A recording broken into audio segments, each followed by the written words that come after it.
estamos aqui com uma amiga das antigas, uma profissional de RH, coach e principalmente uma líder. Trabalha com liderança, trabalha com mentoria, trabalhando essa coisa do desenvolvimento humano, da mentoria e por coincidência, né, a gente estava até brincando aqui nos bastidores, já fez algumas coisas comigo também, né, lá atrás, né, ainda estava no teu começo. Karen, seja bem-vinda ao Pessoas de Valor. Obrigada.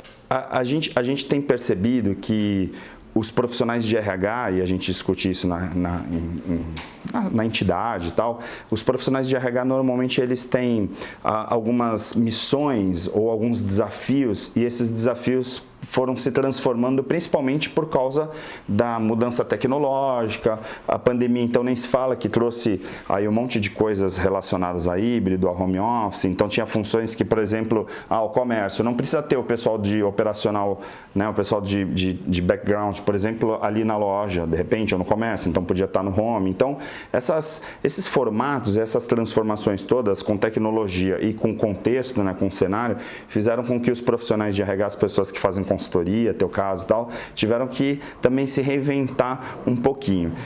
Eu queria começar justamente perguntando para você que está aí na linha de frente, né, no operacional, no dia a dia, né, no estratégico, qual foi a sua maior dificuldade ou qual é a maior dificuldade que essa profissional de RH, né, essa consultora, essa mentora, teve nesse momento que a gente está, graças a Deus, passando?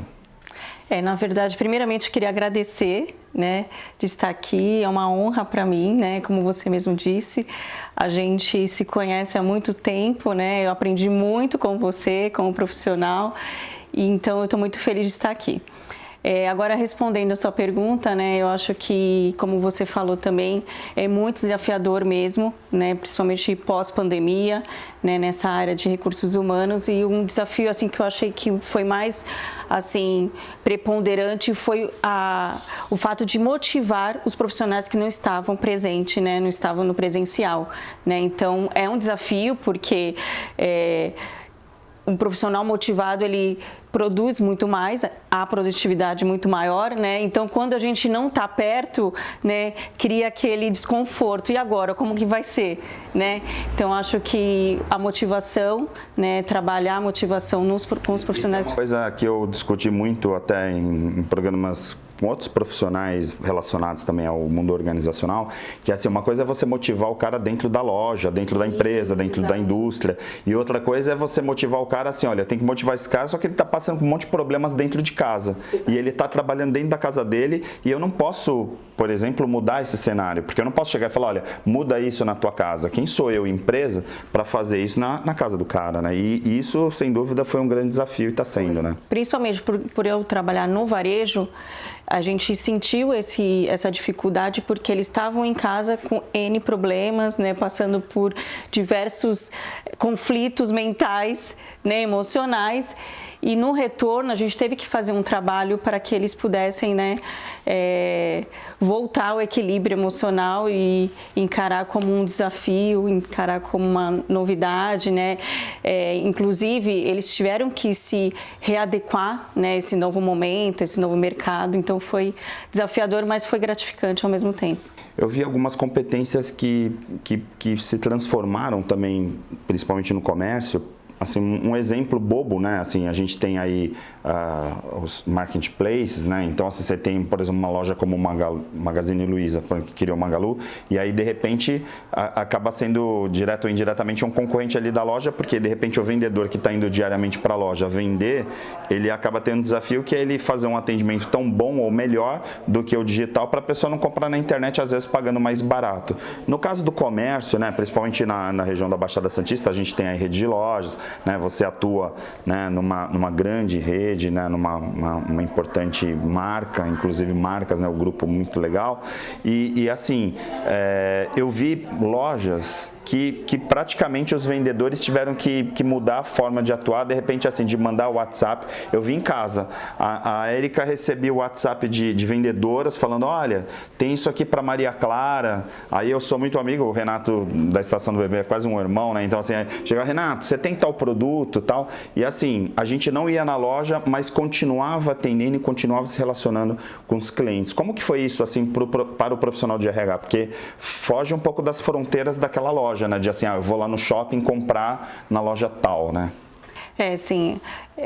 Eu fico sempre falando para a equipe, falando para todos os gestores que trabalham comigo, que a excelência no atendimento, né, ela independe se for presencial ou físico, né? Então a gente teve que moldar um pouco, né, treinar os profissionais, aqueles que estavam acostumados em atender presencial e desenvolvê-los para atender virtual, de uma maneira digital. E é muito difícil, né? Porque é uma quebra de paradigma, porque eles estão acostumados a atender no balcão, a atender o cliente, né? Sim. Presencialmente. E aí, quando você começa a perceber que dá muito mais trabalho no digital, de você até apresentar as peças, fotos, vídeos, convencer o cliente a levar a necessidade dele de uma forma digital é muito mais difícil. Então, para isso, a gente teve que desenvolver diversas habilidades, competências. Comunicação é uma das mais importantes, né? Nesse conjunto todo, acho que a comunicação foi a que mais precisou ser desenvolvida. E como foi a resistência, assim? Como você tem sentido? Porque eu ouvi outro dia, né, o Elon Musk, olha, eu vou fazer todo mundo voltar a trabalhar presencial, tal, e foi aquela choradeira, o mercado todo, que absurdo, ele é um cara inovador e aí tá falando isso, né, tem que dar espaço para o híbrido e tal. No segmento que você atua, como que foi isso, assim, por exemplo, a volta foi de boa, teve muita resistência, teve muita gente afastada de repente, porque aí na volta eu vi pessoas muito próximas, assim, com síndrome do pânico, que depois do confinamento eu não conseguia voltar para o local de trabalho porque estava com medo, né, literalmente medo. Realmente a gente não chegamos a ter profissionais que precisaram ficar afastados por conta de problemas emocionais, né, como esse, mas muitos voltaram com muito medo, né, até para atender cliente, para voltar a ter um contato social, né, então foi realmente bem difícil, mas graças a Deus a gente já tem superado e já tem melhorado bastante essa questão também. Agora você é mentora, coach e aí, claro, tem aí, de certa forma, uma responsabilidade, né, por transformar pessoas. Eu sempre falo, né, que assim, quando você descobre o propósito, né, no meu caso eu já trabalho um tempinho com isso, assim, para mim fica muito claro, assim, né, poxa, eu gosto e para mim o maior prazer que eu tenho é poder contribuir com a transformação das pessoas, fazer com que as pessoas entrem num estágio em flow, que a gente fala, né, de estar no fluxo. No teu caso, por exemplo, como mentora, como coach, o que você sente nesse momento, por exemplo, aí já não só no comércio, tá, mas pensando num todo, nos contatos que você tem, nos relacionamentos que você tem, em relação a essas transformações que a gente tem visto nas pessoas? Realmente a gente sabe que o mundo mudou, né, depois da pandemia. E uma coisa que veio mais fortalecendo ainda a necessidade de a gente buscar algo, né, além do natural. Né? E tem um versículo na Bíblia que fala: um cego não guia outro cego, senão ambos caem no abismo. Né? E eu vejo muito a nossa realidade hoje, porque hoje com a internet, hoje com a mídia, a gente é muito influenciado o tempo inteiro, né? E a gente também influencia muitos. Então, aí a gente para com essa reflexão, né? Como que eu tenho influenciado e o que eu tenho sido influenciado, né? E eu acho que não existe ninguém maior e melhor para nos influenciar como Jesus Cristo, né? Que é o maior líder de todos os tempos, né? Então, isso é o que eu carrego comigo, né? Que eu sempre busco como referência, né? E você tem percebido, até puxar esse gancho, né, que você falou, por exemplo, para mim lembra um pouco essa questão da conexão, né, com algo superior ou com o eu superior, aí depende de cada um como vai denominar, mas você tem percebido que as pessoas estão se encontrando mais com esse universo, assim, tem buscado mais isso? Porque para mim me parece que é uma coisa tão essencial, né, e assim, muita gente estava afastado disso, né, antes da pandemia, muitas pessoas ficavam, sai daqui com a sua fé, por exemplo, né? Ninguém estava muito preocupado com a questão, e inclusive de respeito à crença de cada um e tal, e hoje eu sinto que está todo mundo, inclusive dentro das organizações, né? Eu tenho dado palestra dentro de empresa falando sobre inteligência espiritual, que não tem nada a ver com espiritismo, né? Para quem não assistiu programas anteriores onde a gente já até discutiu isso, quando a gente fala de espiritualidade, a gente está falando de missão da empresa, está falando de propósito, de essência, que é uma conexão com algo maior, né? E não necessariamente ligado a uma religião, porque a gente, quando fala de fé, a gente não está falando de uma fé religiosa, a gente está falando de acreditar, de ter um propósito e realmente ter, como a gente fala, sangue nos olhos para realizar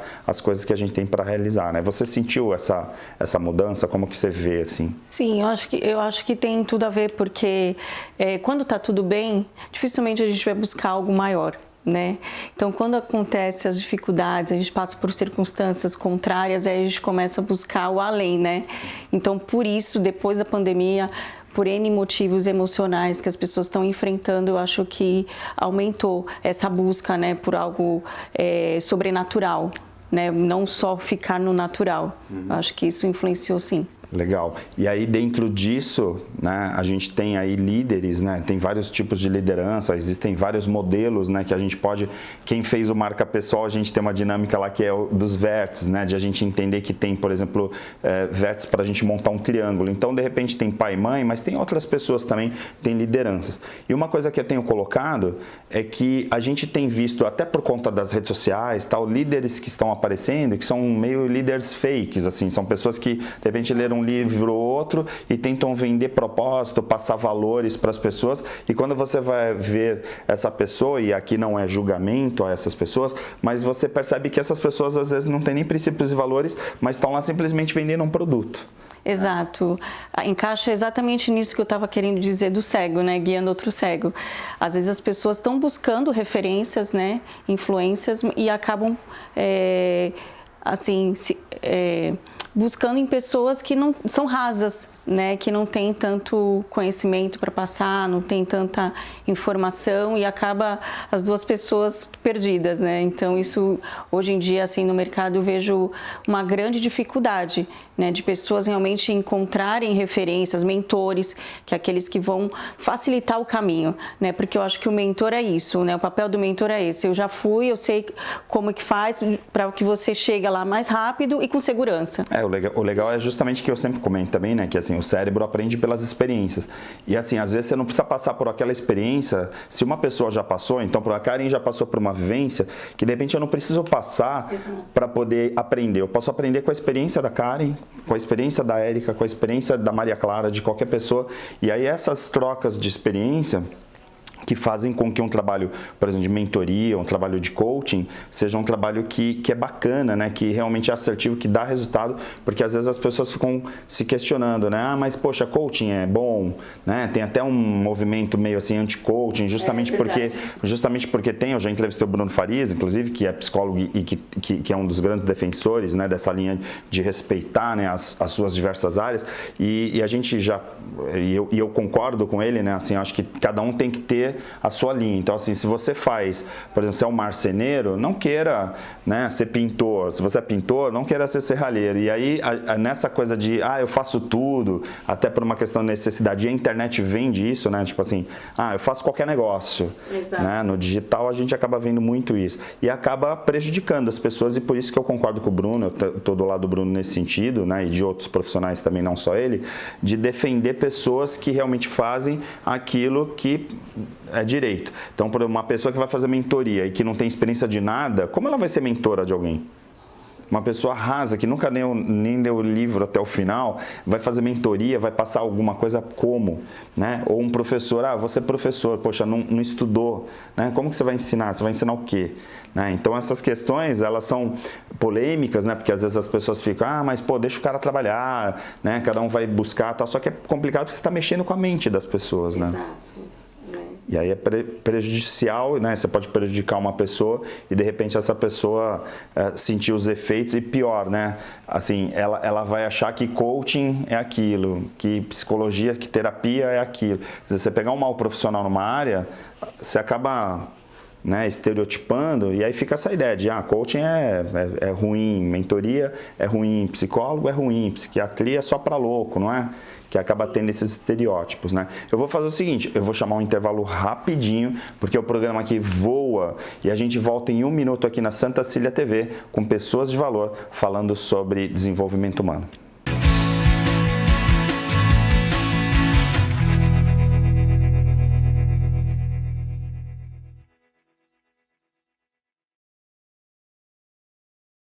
Você já ouviu falar no Brain Talks? O Brain Talks é mais nova proposta de levar o conhecimento de neurociência ao alcance de todos. O Brain Talks traz palestrantes, professores, médicos, estudantes e especialistas para tratar temas relacionados ao universo da neurociência e sua aplicação em diversos contextos, seja no mundo corporativo, educacional e até mesmo para a sua vida. Afinal, nós somos o nosso cérebro e tudo isso num clima descontraído, com direito à música, em um dos espaços mais incríveis de São Paulo, a Cal Coworking Unidade Berrini. O Brain Talks acontece a cada 3 meses e foi idealizado por Flávio Maneira, um executivo do setor da saúde e educação com mais de 20 anos de experiência. Inscrições e todas as informações no site braintalks.com.br.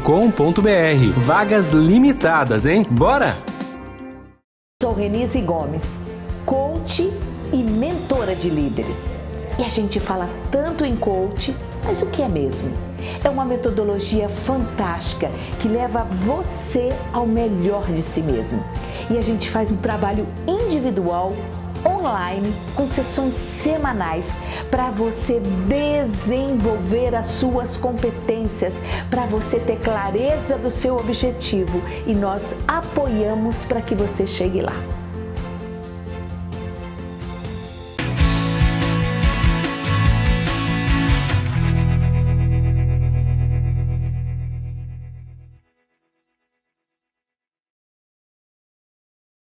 Estamos de volta com Pessoas de Valor. Prometi para a Karen no intervalo, falei, agora eu vou deixar ela falar mais no segundo bloco. Agora o segundo bloco é seu, é sua live, eu vou só levantar as perguntas mesmo e não vou falar muito. Mas me fala um pouquinho sobre esse processo de mentoria que você faz e o coach também. Sim, e inclusive eu acho que uma das coisas mais importantes, né, para um mentor, para um coach, são as ferramentas, né? Então, a experiência que eu tenho, né, de mais de 20 anos de liderança, mais o coach nos trouxe, né, até hoje como mentora, né, então a gente consegue acompanhar, né, o profissional, tanto o empresário quanto aquele que ainda não sabe o que está buscando, né, identificar através do coach, através das ferramentas, identificar qual é o seu objetivo, qual é o seu alvo e ali desenvolver o caminho para alcançar esse objetivo, né? Então, como mentor, eu acho que o que traz na bagagem são as nossas experiências como líderes, né, que influenciam demais. Essa empresa que eu tenho é junto com a minha irmã, que também é da área há mais de 20 anos, então somos as experiências aí. A gente pensou que um profissional, seja ele profissional liberal, seja ele CLT ou seja ele qualquer atividade, ele, para alcançar o topo, é muito desafiador. Né? Então, para isso, requer saber usar as ferramentas certas, requer muito sacrifício, renúncia, né? Comprometimento, comportamento. Então, existe um leque assim, de necessidades, né? Para alcançar o topo. Eu imagino assim, hoje, o que o profissional tem maior dificuldade é de se destacar fazendo o melhor. Né, porque a gente acaba entrando, né, naquela rotina, naquele comodismo. Isso, quando eu falo profissional, eu falo qualquer área, né? E ele fica naquela mesmice, né, na mediocridade, vamos dizer assim. E aí tem até uma frase que fala, né, faça o seu melhor dentro das condições que você tem, enquanto não tiver condições melhores para fazer melhor ainda, né? Então, acho que o profissional, a dificuldade do profissional é essa, de buscar fazer o melhor. Né? Então, existe N motivos e circunstâncias para que a gente possa alcançar, né? Uma coisa que eu tenho percebido, inclusive com empresários, assim, é que às vezes a pessoa chegou até onde ela chegou usando o modelo dela. E aí você chega com novos modelos e ela fala assim, por que eu vou seguir esses novos modelos? Tudo que eu tenho, por exemplo, o cara é rico ou é milionário. Poxa, eu sou milionário, tenho um monte de coisa, tenho um monte de funcionários e tal, você vai querer me ensinar? E aí qual é o problema? Que ele chegou no limite dele e não percebe. Como que você trabalha isso, por exemplo, aí no caso como consultora, mentora, qual que... termos de ferramentas, para ser um pouco mais pragmático para quem está assistindo, senão a gente ficar na generalidade, as pessoas estão assistindo, tá, mas na prática como que seria, por exemplo? Aí assim, a gente mudar paradigmas desses caras. Eu acho que é mudar os valores, mudar como, por exemplo, tem a Roda da Vida, né, que é uma das ferramentas mais conhecidas do coach, né?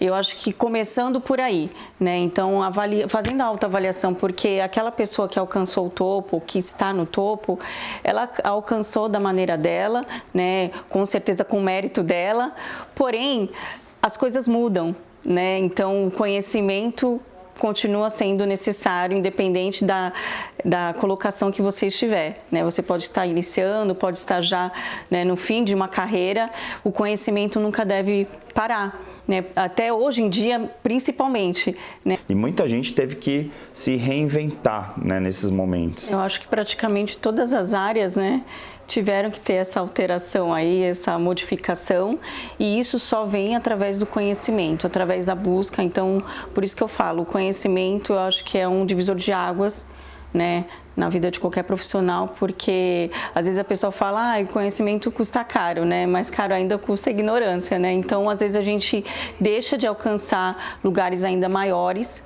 por falta de conhecimento, né? Então, eu acho que a busca por conhecimento faz total diferença.